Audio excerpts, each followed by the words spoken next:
même éliminatoire au bêta. Et ça déjà na kati ya mbongo oyo bafutaki déjà 780 000 euros. Pendant que la RDC avait déjà payé, il y a des individus dans le niveau RTNC au basengi que non, il faut l'État congolais à fouta avoir transmission en maths. Au bazar na kati ya ba structure songolo pakala aussi. Alors que IGF est en train de travailler. Tant que ce moment à quel moment tu critiques IGF, c'est pour que IGF puisse faire son travail. IGF a bien ici nani Kabula, gouverneur ya Katanga. Bah tu vois pourquoi Tanguy était? Non. Il y a des enquêtes qui peuvent aboutir à une réalité. Henri Thomas Lokondo a Koufi. Tant à Koufi, je pense qu'il n'était pas présent au Sénat. Il n'était pas présent de l'Assemblée nationale. Mais là où il était, avec sa bonne façon de raisonner, avec son patriotisme, je pense qu'il a eu plus de valeur que quand il était même vivant. Ministre des Sports a répondre. IGF a eu réponse. IGF a tout le monde ce que tu fous à nani, mongwana. Il faut te foutre à nani. Au moment où tu fous à telle personne. Mes chers amis, l'État congolais n'a pas signé un contrat, n'a pas organe habilité à retransmettre maths, mais l'État congolais a signé un contrat avec des individus à travers l'agence Nabango. Agence on a déjà un contrat, oyo, l'État congolais, à cause de match, il y a équipe nationale en direct. Il je fasse étonner le but maintenant, tiens, il faut d'abord regarder le mode de paiement. L'État congolais a toujours payé où? En regardant pour Bayeba, combien va foutaka par l'État congolais, comment va foutaka, mais va découvrir que l'État congolais a foutaka mbongo, a foutaka déjà mbongo plutôt 780 000 euros. 780 000 euros wana et aussi la fin 2021. Donc même éliminatoire au Tozobeta. Et ça déjà na kati ya mbongo oyo va foutaki déjà 780 000 euros. Pendant que la RDC avait déjà payé, il y a des individus dans le niveau RTNC au basengi que non, il faut l'État congolais à fouta avoir transmission en maths. Et bon, combien? 400 000 $. Comme sont mes amis mounene et frappé directement, et pour ça, j'ai fait la recherche pour la est-ce que l'État congolais n'avait-il pas payé ou Azana Nyongo, ou qu'est-ce qu'il faut faire? C'est comme ça qu'on va découvrir que l'État congolais avait déjà payé jusqu'à la fin, il y a 2021. Demain, on est aussi là. Mais même il fallait bafouta des individus ou une agence. Alors, il fallait bafouta combien? 400 000 $. Elle va contrôler que l'État s'afoutaki. Et puis si kanda na IGF ndala ndeli po yeba zoka l'État congolais ba yiba kayembongo chaque jour wao donc colonel sobonaka RDC Zobeta mbongo il faut transiter d'abord dans l'agence wana agence ake ko futa kuna. Quel degré ya moyibi, quel degré ya moyibi. Pourquoi il n'y a pas de Congolais intègres dans la société sur l'État? Quand on va citer Balobi, agent faisait à un certain Kabongo, je ne sais pas quel Kabongo, un journaliste renommé, na RTNC, selon ce que j'ai entendu, selon ce que Omar écrit, Balobi Langaï Ezali, journaliste Kaboulou Mwana Kaboulou, ne Kabongo, ne Bazali, Bangouni Balé, Bakolo agent Swana. Alors agent Swana, il faut transiter par la Bango, dès que Kofuta, pour la retransmission en maths. Comme bon, il faut quitté, il y a un moment qui retransmis en direct. Alors bon, il faut pour l'État congolais a désisté parce qu'il y a sa foutaki.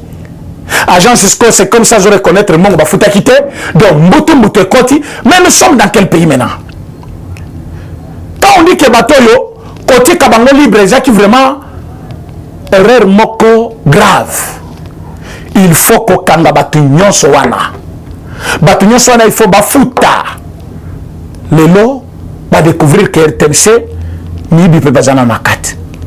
Alors que lutte contre la corruption ezali na kati ya terrain en train de faire leur travail, mais batumoko boy na kati ya organe ya l'état bazali koyiba bazo se cacher devant des structures. Pourquoi l'État congolais ne peut pas signer un contrat directement avec cible oyo il faut retransmettre bisomati?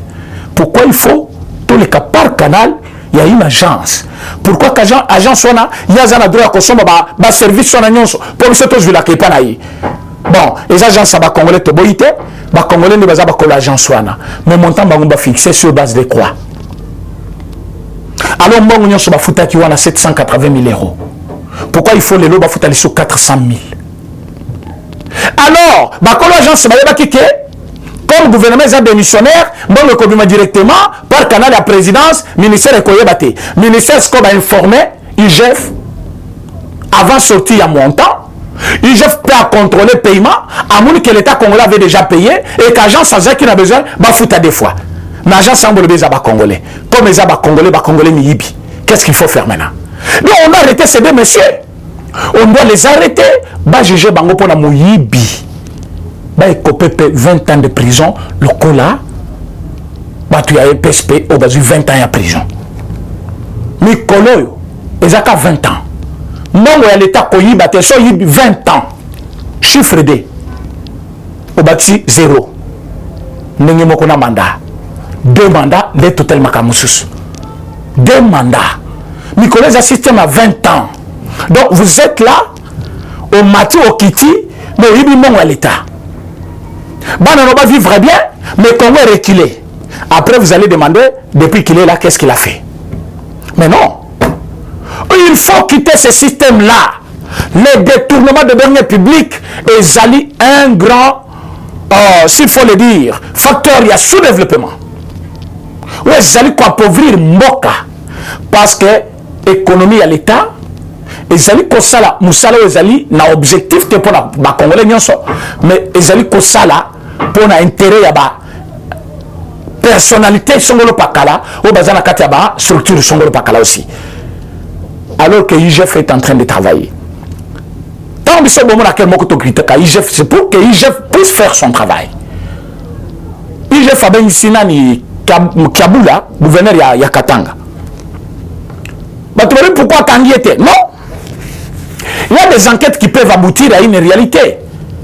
Mouta s'expliquer bon que c'est clair. Est-ce que IGF fait Kangamoutounion? Donc on vous a dit chaque mission de contrôle, il faut pas Kangamoutouana.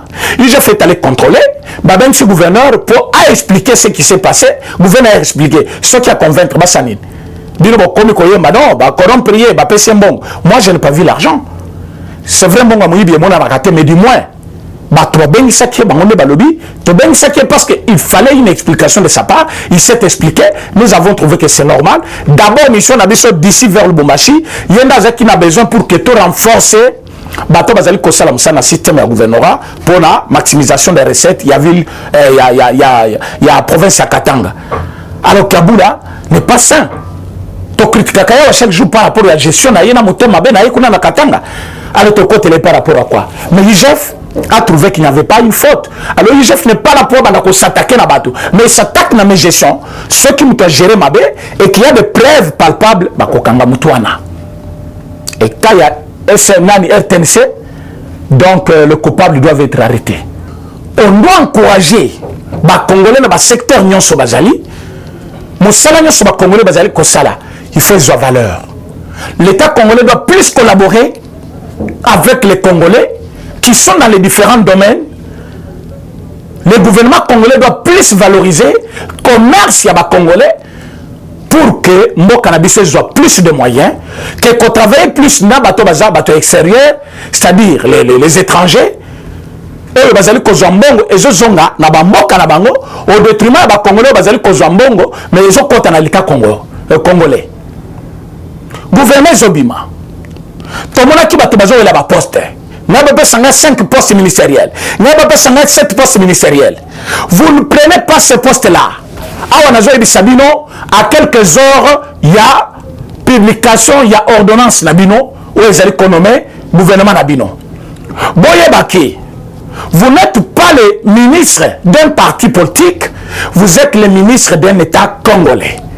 L'État congolais, c'est toute l'étendue, tous les territoires nationaux.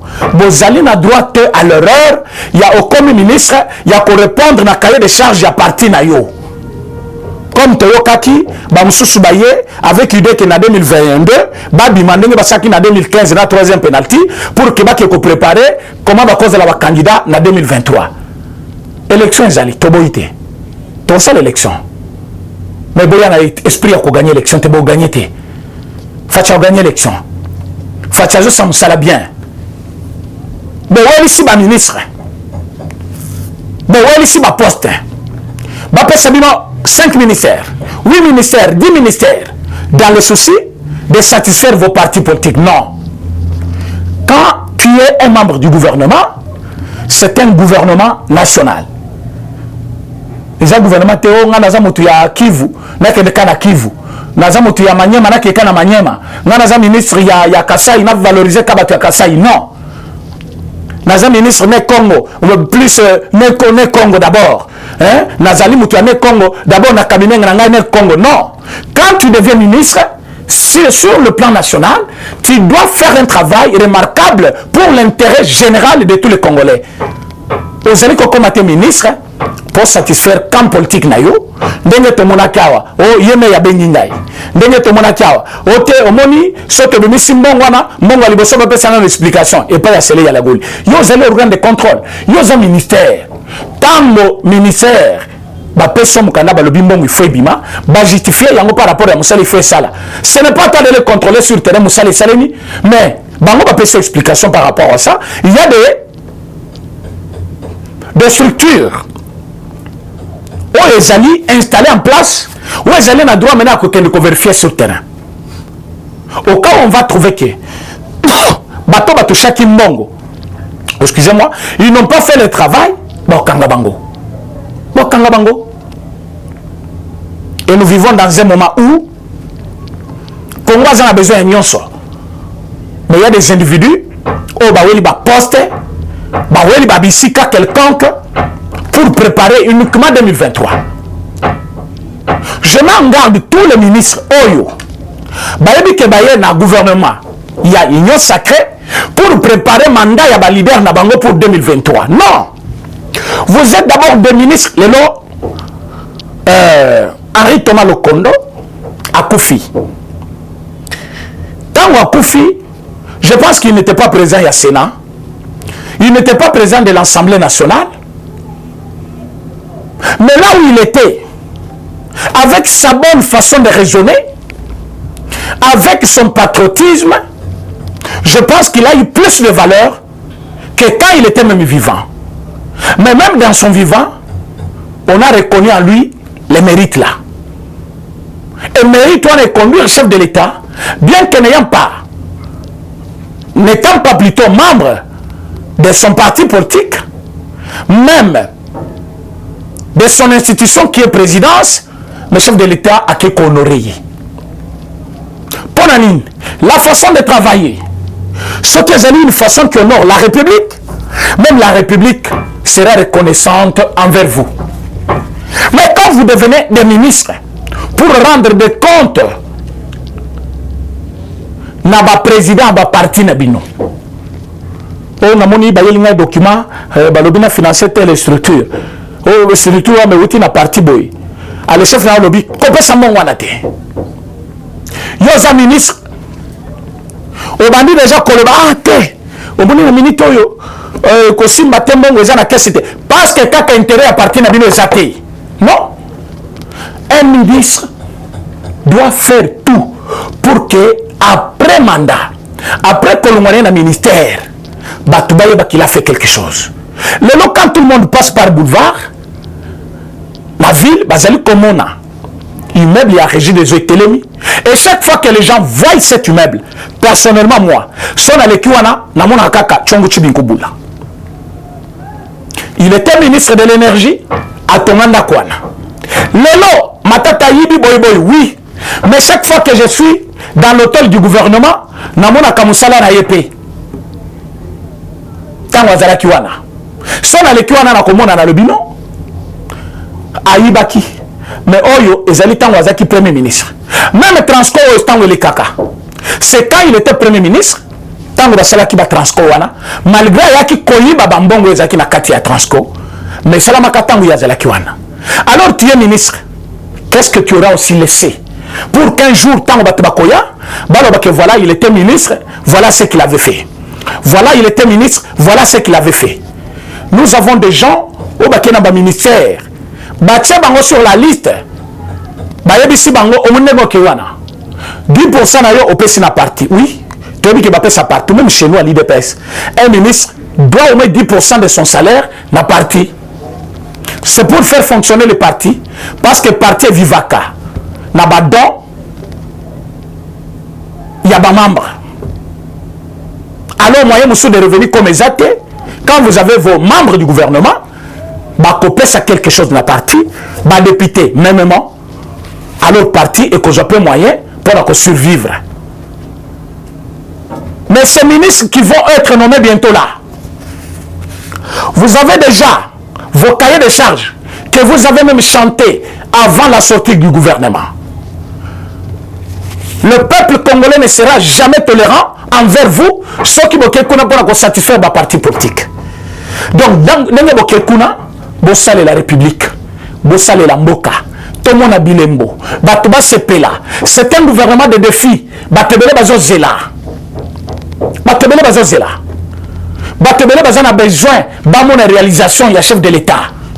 Et vision naie, à côté qui imprimer yangote, na kati ya gouvernement, il y a coalition KFCC. Pourquoi? Parce que Bazaki Bato Bayaki avec une décision, il y a empêché vision naie. Alors il a créé cette situation pour que, à trouver une majorité qui peut obéir à sa vision afin de développer le pays. Alors que vous venez, vous avez déjà des cahiers de charges. Avant le gouvernement, déjà. Vous devez travailler pour l'intérêt du peuple et non pour l'intérêt de vos partis politiques. Parce que si vous travaillez pour l'intérêt des partis politiques, le peuple congolais a sous député. Accueillez ce qu'il va faire et en ce moment-là, ne venez pas vous apprendre à des partis politiques parce que partis politiques, ezali, Baranan Yabetaïté. Partis politiques, ce sont des peuples qui sont aussi dedans. Parce que vous, souvent, quand vous voyez un parti politique abîmé, oh, UDPS, Azo Karisanine, UDPS, Azakoki Vérité. Nakata UDPS, Batu Bazali, Batongo Bazaba Congolais. Et ce Congolais Babimi, quand la kaka image à partir naïté, mais la kaka revendication naï d'abord. Et les lots, tous allez pour les Sabino déjà, bon, confirme ma partie. Pour ton politique, à mouton, ça la bêtise. Tu as dit que aux ministres, au sein de Makambozo, le canal TNC, il y a l'État à s'en charger na yo. Et l'État comme ayo kak expression en zela to kobima pour que l'État kangayo. Oyebi ni solo l'État to koti que le tenter. Trop c'est trop. Tous on a besoin ya makambo bonga. Vie à ba Congolais fait changer. Si vous vie à ba Congolais changer, vous devez tout faire pour que bino ba tozali ko engager l'État congolais. Tant que vous allez mettre délégation, il y a peuple. Bah député bazo sala ya bango musala, alors vous exécutez. Donc na député na bino, vous êtes là au service d'une nation, vous devez vous démarquer na situation ya passé. Boya wana te bato moko boyo satisfaire bato na bino wana to kanate. Gouvernement ezali kobima et lobby to kozala na changu pour la redynamisation à partir tozo pesa déjà tozo installer comité fédéral ya changu lobby et ba congolais bazala apaiser que to boy élection te. Pour ce qui concerne l'élection, en bref, je vous dirais, élection Kozala. Mais, qu'on peut se Congolais identité Zamabete. Congolais ont soit identité naïe, mais pour avoir identité, il faut le capable de recensement. Alors, pour ça, le recensement, pour que chaque Congolais ait une pièce d'identité naïe, pouvant permettre à celui-là, il y a qu'on se présenter dans le bureau d'enrôlement sans problème pour qu'il s'enrôler, enfin, de prendre un jeton d'électeur pour qu'il vote. Ce n'est pas une carte d'électeur. Alors, tant que vous avez jeton à voter, alors vote on est la contester parce que mututo vous a séminure na carte d'identité naie et bateau ba gérer PCMI ba cause na transparence non pour que makambo elle est bien. Donc ba bazo kanisa ke to ko kende na lokolo Kabila to sala bongote. Biso to organiser l'élection mais c'est ma recensement. Recensement, c'est-à-dire recensement plutôt liboso élection sima mais cause en 2023. en 2023, mais tant que tu as yango, Motutu azala pio pour qu'il y ait des résultats. Résultat kozala. Je vous dis déjà 3 ans en avance qu'il Fatinde gagne l'élection en 2023. Merci pour Koutani Lobby, pour la Union Sobalandi Bisolelo, Bayebake, Tozali au service du parti, au service du peuple, au service de notre nation, to côté Kalate, côté Kamutumoko, Asakanana Mbongo Yambo Kanabiso. Soto Zotanga Bakombo Batu Awa. Ils allaient parce que Bakombo la Bango a cité na Makamba Mbindo. Alors l'État congolais faut s'en charger, basa la enquête. Yamuto Sengi Jeff. Akoba enquête na IRTNC, ce qui va monga modèle au Sebimaki, yango bazo rouler na badip moko bien tala. Bon kama na bino, bozo matsakana ba congolais après congolais tango ko souffrir ata la chef de l'état, bino bozo iba misolo à l'état, bozo vivre moko malonga, alors bo comme confirme ko loba n'importe quoi contre chef de l'état pourtant bino ne ba miyibi. Merci beaucoup, à demain. Eshima, votre magazine qui bat au rythme de l'actualité. Une réponse à vos besoins en information, un éclairage dans divers domaines. Impartial, documenté, instructif. Eshima au cœur de l'info. Retrouvez la nouvelle édition. Exclusivité. Estache Mouandi, ministre d'État, ministre des Ressources hydrauliques, relève le défi de la libéralisation du secteur de l'électricité. Des actions concrètes. Cap sur la libéralisation de l'électricité. Installation des mandataires ARE et ANSER. Fonds Mwinda qui permettra de fournir de l'énergie électrique propre à 15 millions des Congolais. Signature contrat B-Box. Plusieurs protocoles d'accord signés dans le cadre de la mise en application de la loi sur l'électricité. Les avancées enregistrées dans les secteurs des ressources hydrauliques et électricité grâce à la vision du ministre d'État Estache Mouandi représentent un acquis indispensable qui balise le chemin vers l'effectivité de l'amélioration du taux de desserte en eau potable et en électricité. Focus. Payer l'impôt est un devoir civique. Le directeur général de la DGI, Barnabé Mwakadi, sensibilise les assujettis. Dossier Eshima, les épidémies les plus dévastatrices de l'histoire. Nation, le ministre d'État Ribens Mikindo met en valeur les blocs pétroliers et gaziers de la RDC afin de transformer les potentialités en hydrocarbures en véritable richesse. Élection 2023, le compte à rebours de la Senco. À lire également les portraits de Kelly Kunte, journaliste chevronné. Économie, budget 2021, moins ambitieux, plus réaliste. Culture, les tabous de l'inceste. Retrouvez l'intégralité du magazine Eshima dans les kiosques. Eshima Magazine, un nouveau standard d'information.